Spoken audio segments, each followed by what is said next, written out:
আমরা খুলনা থেকে এসেছি। খুলনা শহর থেকে ৭,৫০০ লোক এসেছে। আমরা এটা জানান দিতে চাই যে ইসলামী শক্তি যদি ঐক্যবদ্ধ থাকে দেশে ইনসাফ ভিত্তিক এবং সৎ লোকের শাসন কায়েম করা মোটেই কষ্টকর নয়। আমরা আশা করি বিচার শুরু হয়েছে এবং এই বিচার চলমান থাকবে। আমরা মনে করি যে বিচার সুষ্ঠু হবে।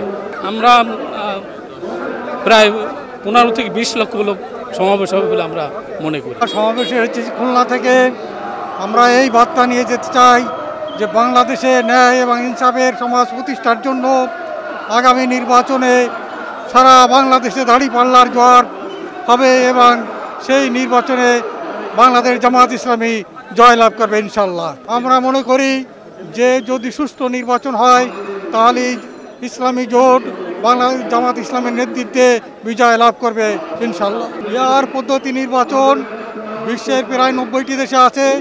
এই পেয়ার পদ্ধতিতে যদি নির্বাচন হয় তাহলে স্বচ্ছ এবং গঠনমূলক নির্বাচন হবে। সকল ভোটার তার নাগরিক অধিকার ফিরে পাবে, ভোটের অধিকার ফিরে পাবে। আমরা অবশ্যই পেয়ার পদ্ধতিতে নির্বাচন চাই। বাংলাদেশ জামাত ইসলামী তৃণমূলে খুব ভালো অবস্থা ঐক্যবদ্ধ রয়েছে। বাংলাদেশের কৃষক শ্রমিক মেহনতি জনতা জামাত ইসলামের নেতৃত্বে ঐক্যবদ্ধ রয়েছে।